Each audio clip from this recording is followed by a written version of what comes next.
So, welcome back, students. So, I've already given you the introduction for your first chapter of grade 11, that is some basic concepts of chemistry. So, now let's come back and start discussing the topic. Gradually, I'll be going into the depth of the topic. So, initially, the basic explanation which is there in your grade 10, quite common explanation. Right. So whenever we have to speak about the basic concepts of chemistry, we'll be learning, as I've given in the index, we'll be learning about what is matter, we'll be learning about what are the types of matter, we'll be gradually going into the units of them, then we'll be going into significant figures, dimension analysis, calculating the concentration, that is in terms of moles, mole fraction, molality, normality, equivalent to it, formula weight, right. So let's come back. So whenever I have to speak about matter, so we very well know it's a grade 6 question. So what is matter? Matter something is like we have studied in grade 6, even in ICSE books we would have studied in grade 4. So what is matter? Matter is something which occupies space, quite common thing. So something which occupies space, that means when it occupies space, that means what does it mean? It has certain amount of volume present in that, right? So when you are speaking about some substance which is occupying space, that means it is occupying volume, at the same time it has mass also. Fine. So when it has mass, and obviously when it has mass, you can easily sense with your hands. Your sense organs can feel that. You can feel that mass. When you can even see the shape of that particular mass. So what is matter? Matter is something which occupies mass or occupies space, and it has mass, as it can be also felt by our sense organs. Simple as that. Fine. So when I have to go into the classification of matter, so nobody will ask you what define matter. No. So when I have to go into the classification of matter, matter is basically of 5 types. What is that? It is solid, liquid, gaseous. The first 3 types of matter which are interconvertible, and the next 4th type of matter is called plasma, and the 5th type is called BEC, that is Bose-Einstein condensate. So after learning the definition of matter, let us come back. I'll be doing a small class. I'll be sharing you a small class on plasma and BEC also. So as of now, let us first come back to your concept in grade 11. So now what do? We have learned what is matter. So what is matter? Let us revise again. Matter is something which occupies a space, right? Fine. So when it is occupying space, that means it has mass also. When it has mass, I can easily sense it, I can easily feel it, I can hold it, I can touch this, right? So that means felt by the sense organs. So that is your matter. So when I have to come back to the types of matter, as I said, solid, liquid, gases. So in solid, liquid, gases, what should you study? You should know the differences first, then I can go into the concept. So these are the important criteria which you should remember for the classification of solids. Fine. So what is this now? When I have to speak of the packing factor. So we have studied in grade 6 what are solids? Solids which have fixed definite shape and definite volume, isn't it? That means what is a packing fraction or packing factor? In a solid, atoms, molecules or ions are tightly packed, isn't it? So in solid, when the packing factor I have to speak, they're very, very, very tightly packed. The spaces between them is very, very less. So what is the packing factor? Packing factor, if I have to say, they're very close. Hence the solid is rigid in nature. Because it is rigid in nature, what does it have? It has definite shape and volume. This is what is important, correct? Yes. Now when I have to speak about liquids, the packing factor, how is the packing factor? The atoms in that present, they're very far, this spaced, isn't it? There's a lot of space in the liquid, isn't it? So how is the packing factor? They are far away. I need to speak closer, synonym to that, far away. Right? They're not rigid, isn't it? Solid liquids are not rigid. So when they're not rigid, do they have definite shape? No, I don't have. So you can write no definite shape. Fine. And what about volume? They're going to take the give us, like, they'll have the shape of the container which you take. If you pour it in a glass, they'll have a shape of a glass. If you pour it in a teacup, it will be having the shape of a teacup. If you pour it in the form of in a spoon, that particular thing, it will occupy that space. So it will have the shape of the container, or volume of the container. That is important. So volume of container.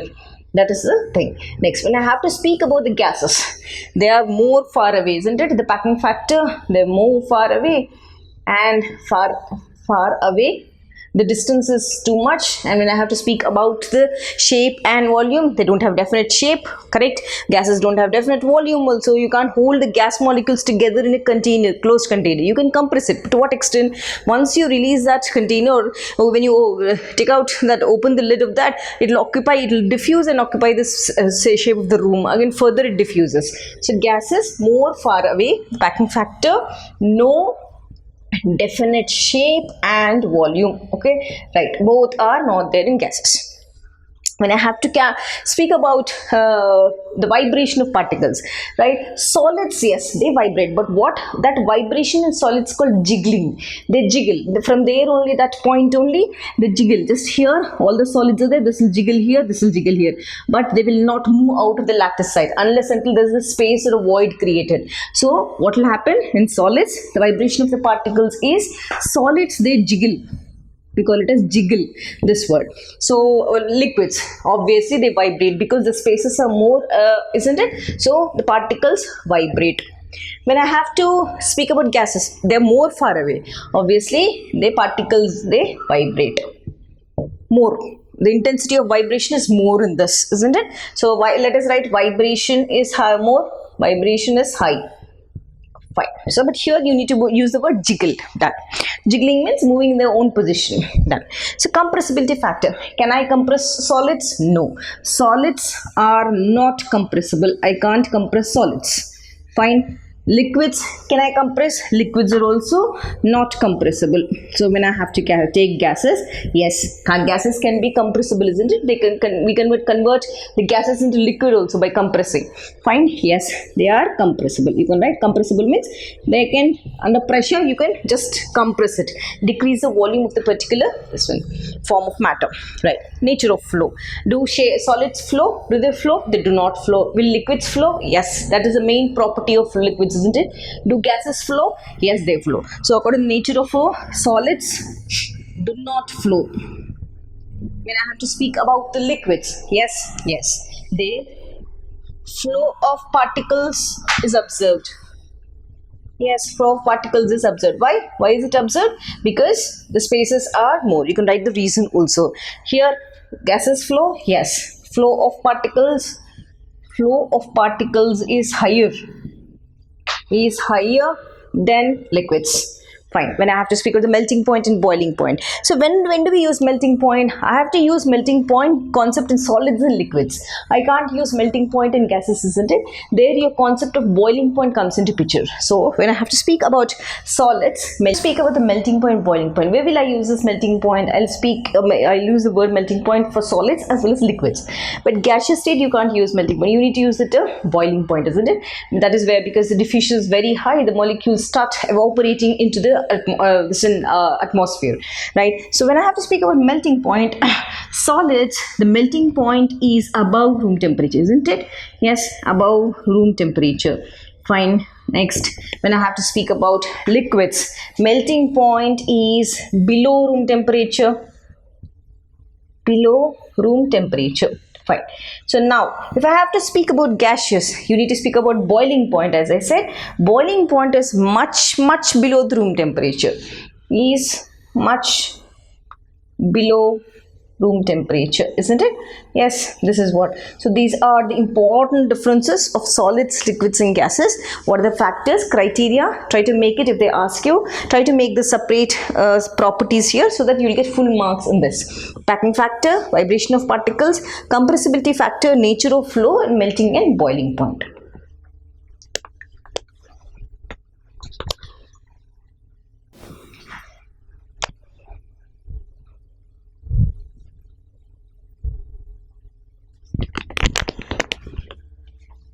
So now let's come back and see the next classification. We have studied the types of matter, that is solid, liquid, gases, plasma and Bose-Einstein condensate. I said I'll be doing a video on plasma and Bose-Einstein condensate, a small story about that. Fine. So when I have to speak about the classification of matter, basically a matter, what did I say? What is matter? Matter is something which has mass and occupies space. Let us write that. So matter has mass and occupies space. Okay, this is quite simple. So when I have to classify matter, matter is divided into pure substances. Okay, all these are basic concepts. Then they are divided into mixtures.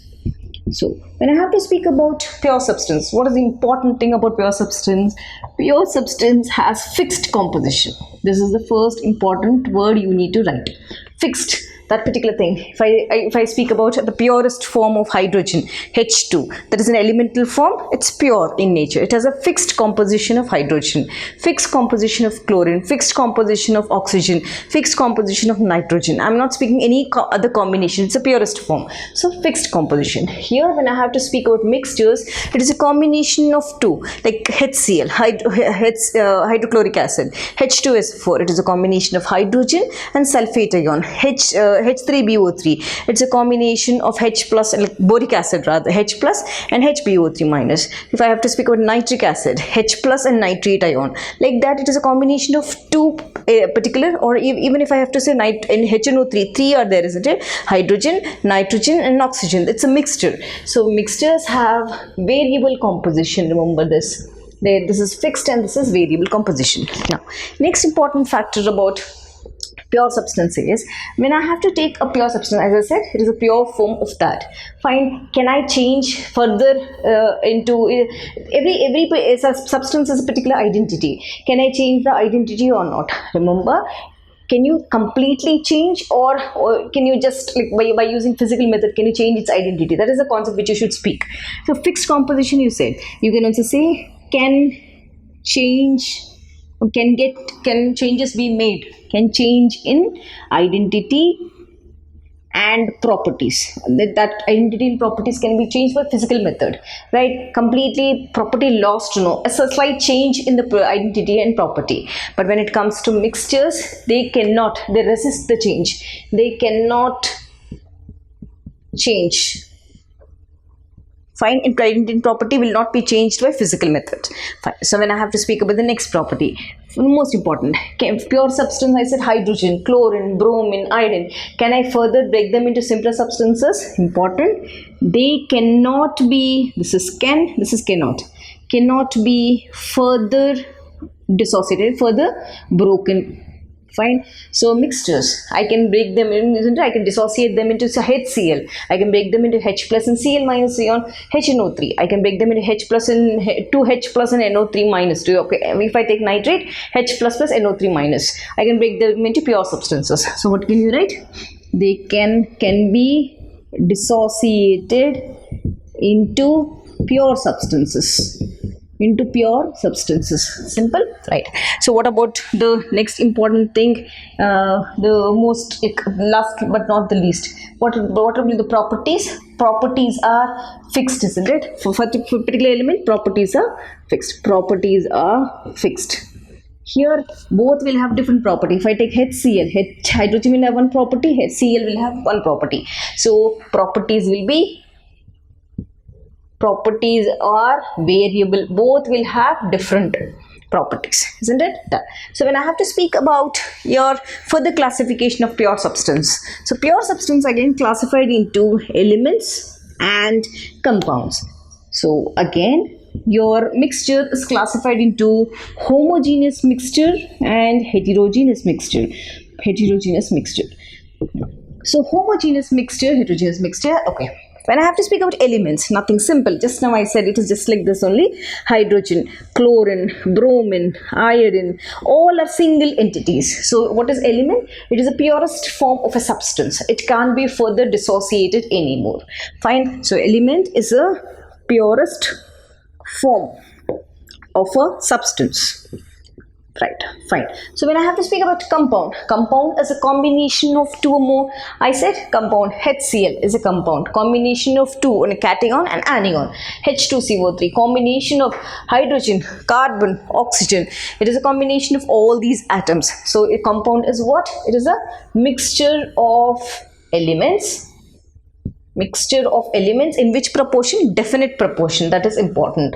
Mixture of elements in definite proportion. Fine. So examples are given here, right? So further, will they retain the properties? They will not retain. When you heat or use the physical methods, they will retain. They will not retain the properties. The properties will change, isn't it? Yes. Now when I come back to homogeneous mixture, homogeneous means homo means similar.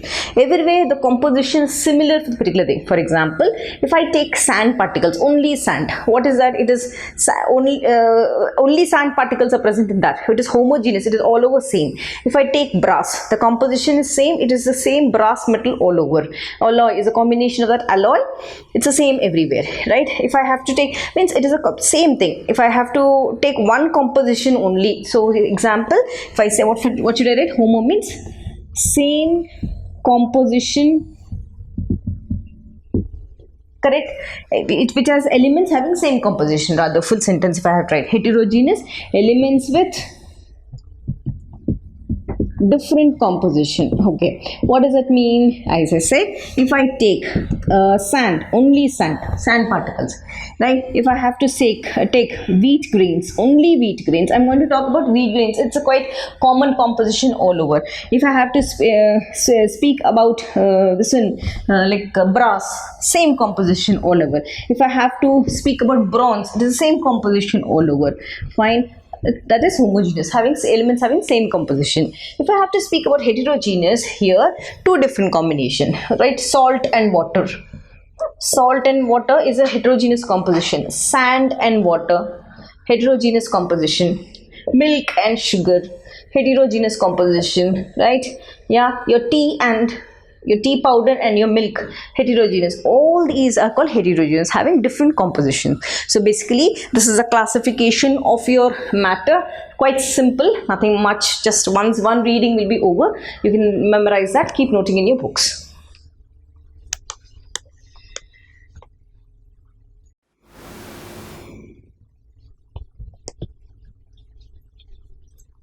Right, now let's come back and see the differences between compound and mixture. Till now we have studied definition of matter. Then we have studied what are the types, types of matter, that is solid, liquid, gas, plasma and BAC. Then gradually I came into a topic that is classification of matter. They are again divided into, as I showed you, pure substances and mixtures. Pure substances are again divided into elements and compounds. Mixtures are again divided into homogeneous and heterogeneous. Now let us come back to this difference. So basically when I have to speak about compound, first let us take an example and then it's easy for us to do the differences. So compound, if I take the simplest one, water, the basic compound water. It is a combination of hydrogen and oxygen. Fine. So two elements combined together to form a compound. When I have to speak about mixture, as I said, it can be homogeneous or heterogeneous. Let me take heterogeneous mixture, sand and water. Okay, sand and water, simple. Or salt and water, sugar and water, not a problem. When I have to speak about the properties of these, now I'm going to differentiate. So ratio of the constituents. So when I have to take water, it's a fixed ratio, 2:1 ratio. It's fixed. You can't write simple as you wish. You can't write the formula for water, isn't it? So what is the ratio of constituents? These are the constituent particles. Hydrogen is a constituent particle. Oxygen is a constituent particle. Here sand and water are constituents. So when I have to speak about the ratio of constituents, okay, before that let me tell you something. Compounds are again classified. What are they? They're classified into organic compound and inorganic compound. Organic compound, inorganic compound. As I told you earlier, mixtures are classified into heterogeneous mixtures and homogeneous mixtures. Hetero and homo.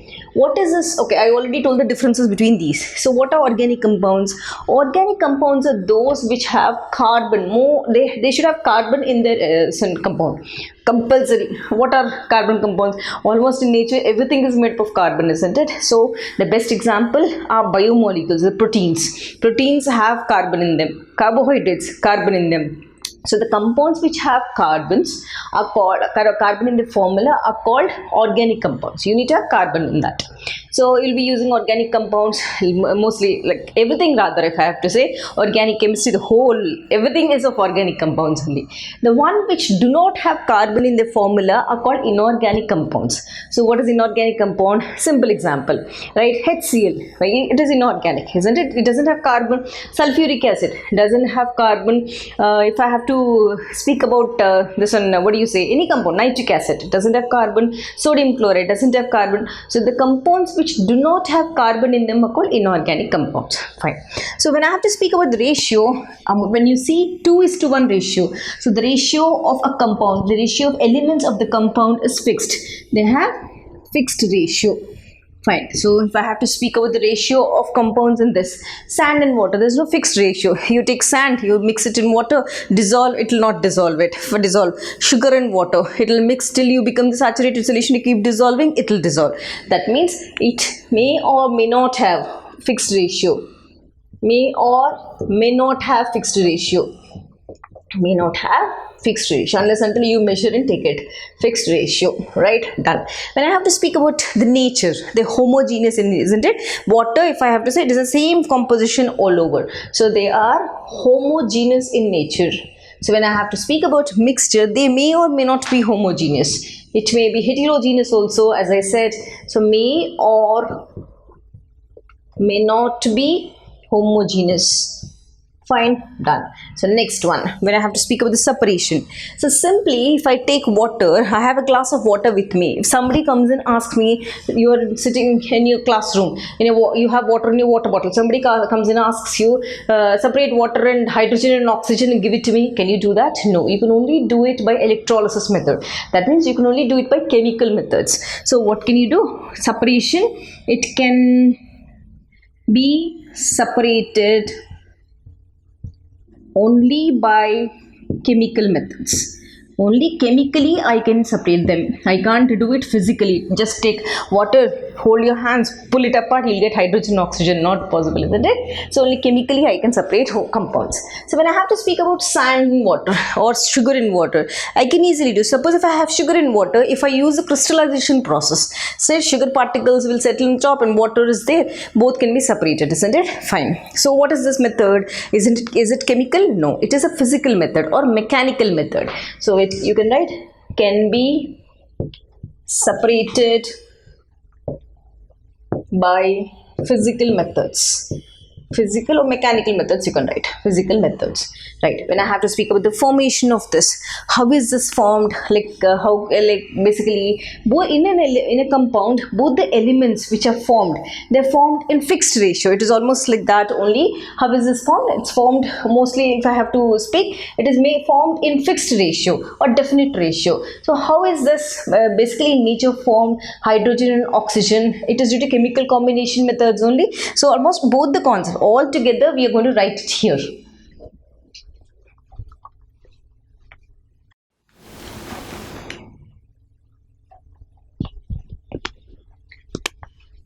Right. So as I said, it is a combination. Let us write. So formation, how? It can be formed by a chemical method. Then during this process, I am writing the same. Formed by chemical method, right? And when this is formed by chemical method, what is happening? Either there's absorption or evolution of what heat may be evolved in some reactions, light may be evolved in some reactions, current may be evolved in some reactions, electric, that amount of H nu will be evolved in some reactions, isn't it? So for heat or formed by chemical methods, either by evolution or absorption of what? What did I say? You will represent on the top of the reaction, isn't it? On the arrow you write. It may be in the form of heat.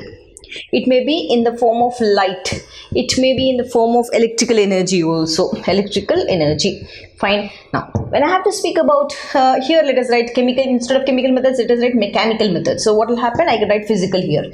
Mechanical methods, right? Just separation. With your this one, you can take. Suppose if I have to separate sand or water, I can just take a filter or something. Separate. Pour sand on that. Pour sand and water. Sand will settle on the surface of the filter, and water is collected in the beaker. So it's mechanically you're doing it, isn't it? So it can be separated by mechanical method. So here you can write form by physical method. And is there any evolution when you're separating sand and water, when you're separating sugar and water by crystallization? Is there an evolution of heat, light? Nothing, isn't it? So no evolution of heat, okay, light, H nu, and electrical energy. We see me electrical energy. electrical energy. I'm writing in shortcuts, right? When I have to speak of the melting and boiling points in compounds, the melting and boiling point are very sharp.